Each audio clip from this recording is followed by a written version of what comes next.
ship has returned! A new recipe! I've gotta try it!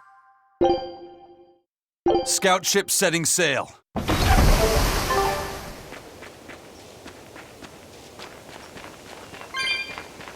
Raspberries, strawberries, blueberries, they all grow in abundance around Stonebury.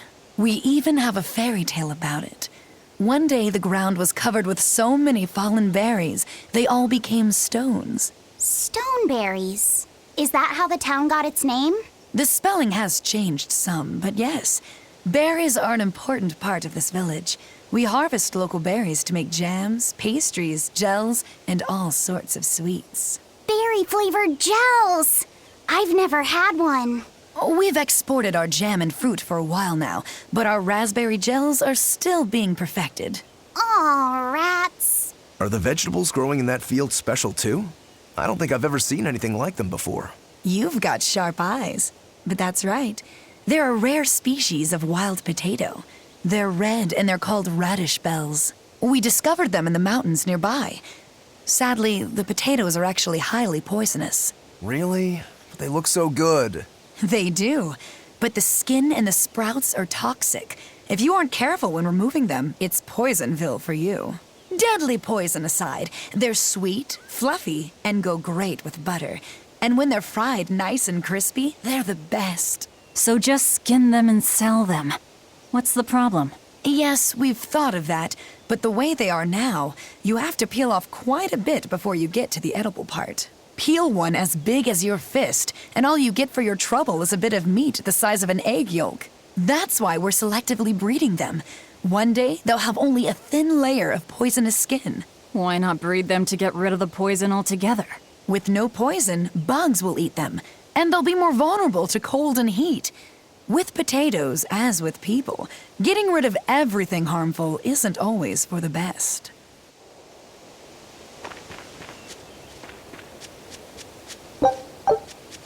The water around here is ideal for producing wine and spirits. I've been thinking about fermenting something new. What will you make? This region's specialty is berries, so a berry wine?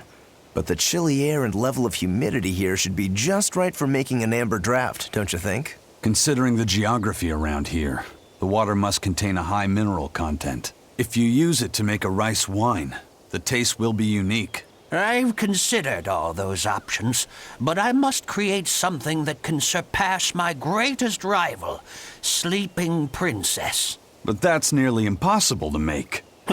Exactly. Not an easy task, to say the least. Sleeping Princess is made by filling an emerald cask with water from an enchanted mountain spring and sitting it in direct sunlight for 7 years. The water's magic causes it to change color each year. When it reaches the same deep green hue of the cask, it's ready. Solar fermenting, huh? It won't be easy to surpass a marvel of the winemaking world like Sleeping Princess. True, but I've finally found it. The ultimate stone. A gemstone? Will you make a cask from it? That would just make it an imitation. No, what I found can only be called a natural rock filter. You're filtering wine with a rock? Deep in the heart of these mountains, I found a stone that absorbs liquids. I tried using it to filter a berry wine. The taste of it was unbelievably crisp and bright. It preserved the luscious richness of the berries while adding a clarity that left me breathless. I call it Pure Land wine. There is no better. May I have a taste? My apologies, but it took me 10 years to make a single thimbleful. I drank that thimbleful for my tasting. It'll be about 50 years before I can make a decent batch. I doubt I'll see a full bottle in my lifetime. 50 years, huh? Meet you back here then? I've never been so glad not to be human.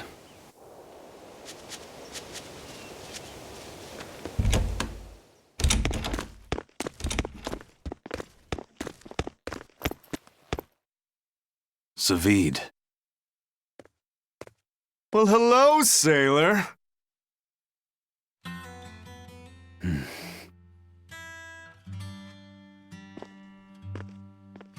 Are you waiting for someone? Nope. Just saying a prayer for someone. Someone? Let's go. Clearly, there aren't any bloodwings here. You're just going to leave? I'm right here. Everybody has times they need to be alone.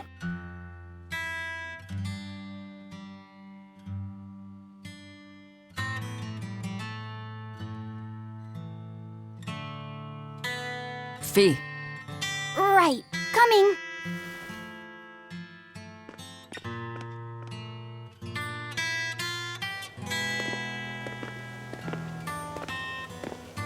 What do you think he was praying about?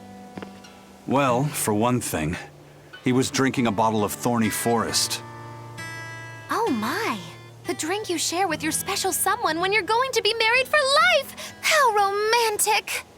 But getting your hands on that stuff is no small feat. I can only hope I'll get a chance to taste it someday. That must have had an important meaning for zaveid. That's why you left him alone. Don't read too much into it. You're Velvet, right? You must be the one who's seen the demon we're after. We saw a big snake-looking dragon fly over on the way here. Is that what you saw too? Yes, that's the one. It nests at the top of the mountain in Aldina Plains. We went to look ourselves. No dragon. It only returns to its nest on rainy days. Rainy days, you say.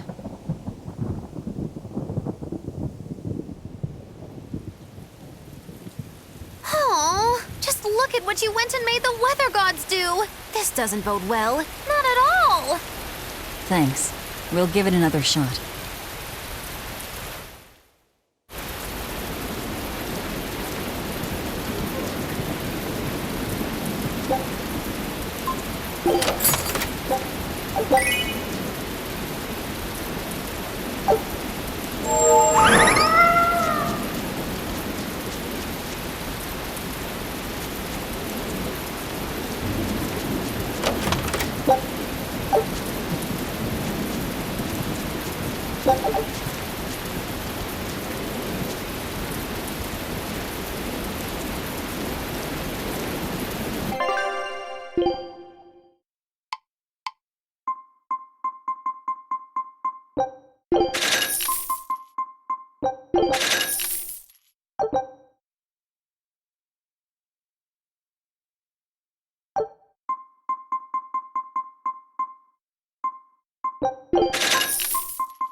Hey there. Our meeting like this must be Providence, meow.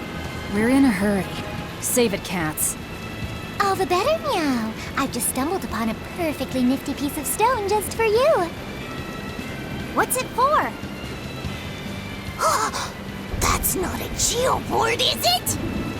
Bingo! I dug it out of some ruins, meow.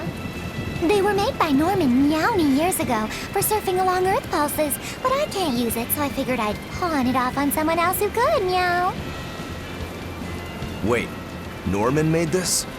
That doesn't exactly inspire confidence. Don't be so mean! We're capable of exceptional things! Sometimes. When a Norman speaks their own name, the board springs to life and whisks its masters away at top speed. They'll even plow right through weak demons. You can say it's our masterwork, even if we sorta stumbled on it by accident. Huh. Well, then I apologize. So we can ride this as long as we have Bienfu with us, right? Well, kind of. Do you have to use your true name to activate it? Not my true name, no. My Norman name. Wouldn't that just be Bienfu? No. Norman have a separate name that goes something like Norman so-and-so. It's almost more a title than a name. Often the name has something to do with what they're good at. Something like attack, or chain, or aqua. Right. You could say names like Bienfu and Grimoire are more like stage names. I actually don't know Bienfu's Norman name, but I can't wait to find out. What is your name, Bienfu? Come on, out with it. We're in a hurry. Norman Brave.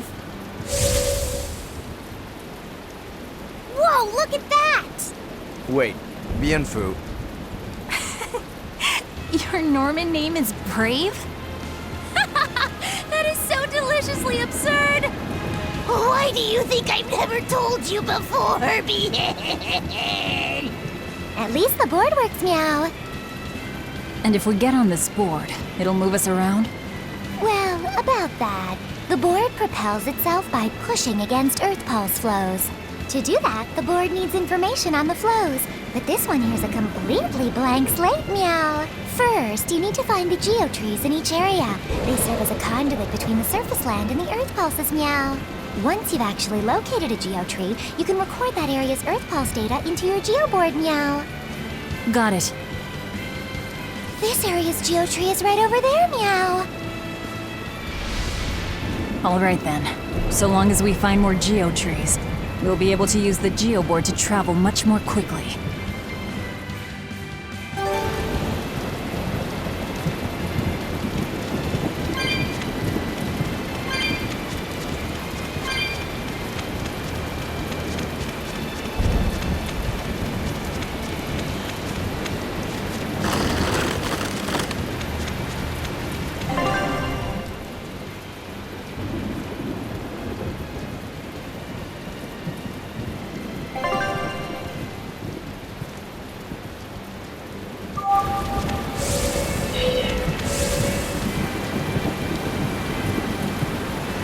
Well, that's going to come in handy.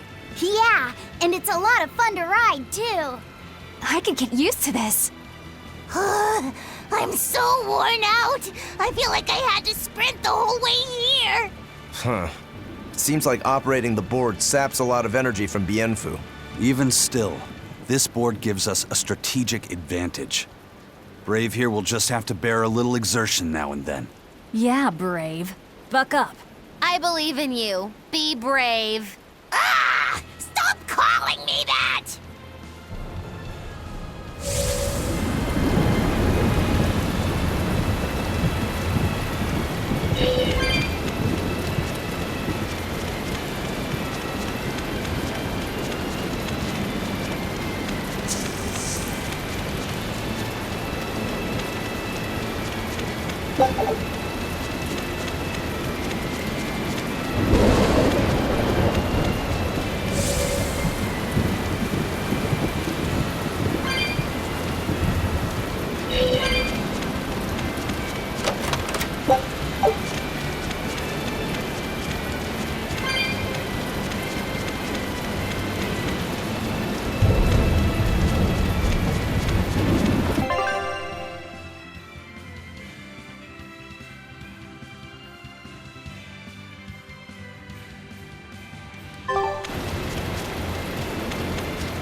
Don't waste my time.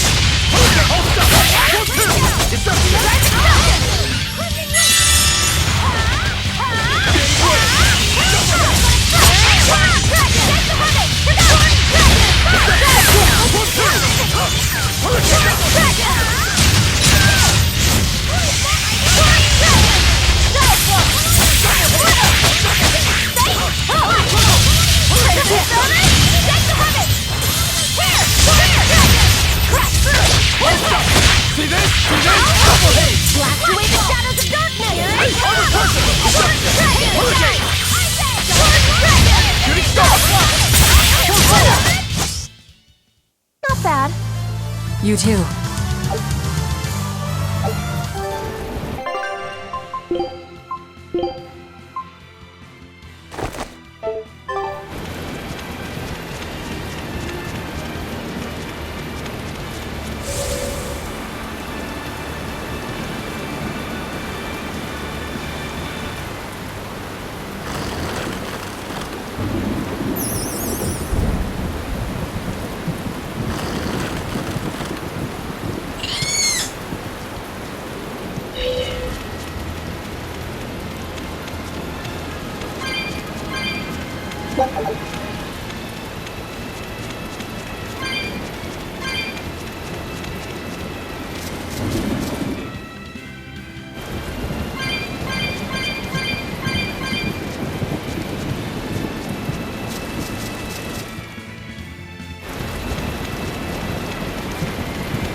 It looks so deadly.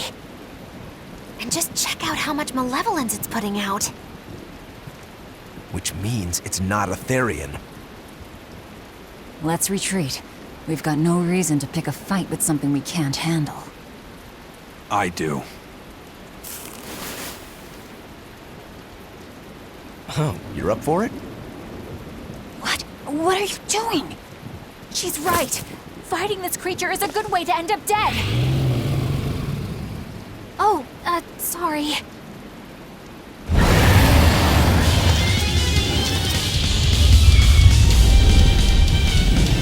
Well, no turning back now.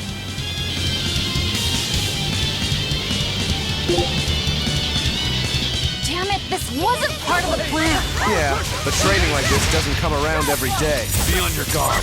One wrong move and you're done for. I know, that's the fun part.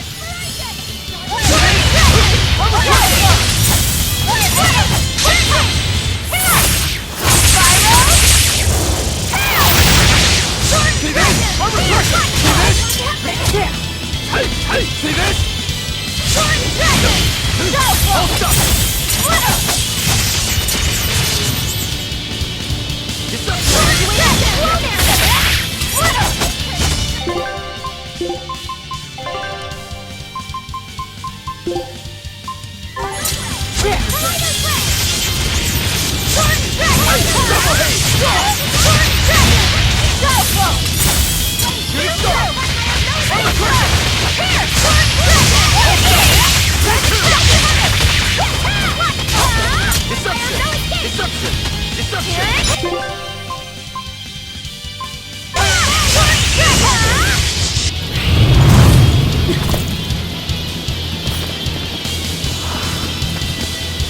Yep. This one definitely puts up a better fight than your average demon. Is there any hope of actually defeating this thing? I'll do whatever it takes. That's my way.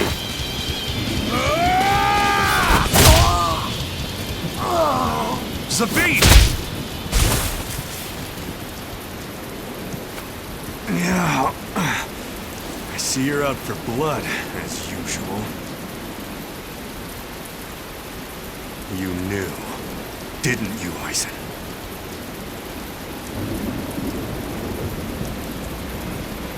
Out of my way.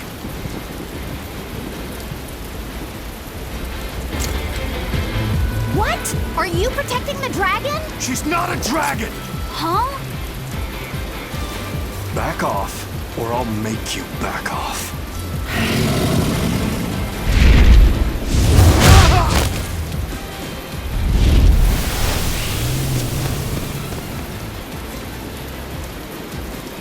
Damn! It got away!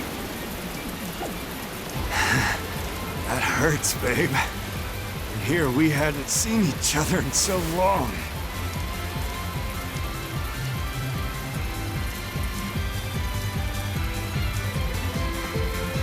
Hold it. Is that dragon someone you knew? I told you, she's not a dragon.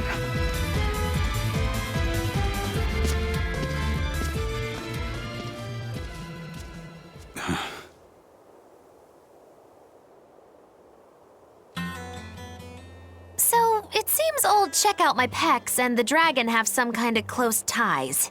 Did I hear you right? We're talking about a dragon here. I know what I said. But how could that be?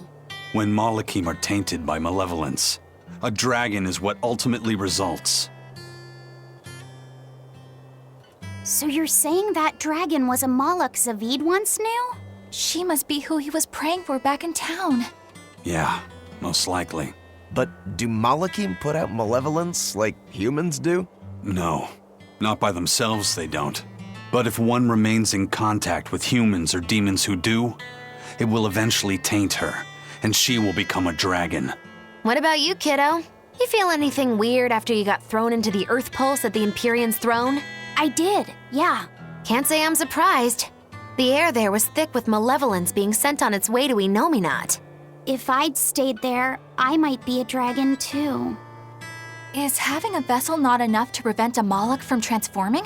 A vessel can reduce the effect, but not eliminate it. By stripping their Malachim of consciousness, the Abbey exorcists seem to be able to inhibit the transformation. But nothing in this world is guaranteed. Can a dragon ever be changed back into a Moloch? Nope. Just like with demons, there's no going back. Do they still hold on to some part of who they were? You saw that dragon. What do you think? Well, that's... But Zaveid still won't kill it. Must be his creed at work. Eisen, listen. Whatever business you and Zaveid have with that dragon, I don't care. Do what you have to. But I won't tolerate you getting the rest of us involved in it again. Do I make myself clear? You've got it. Good. Now, let's get back to the Therian hunt. We'll regroup in Titania.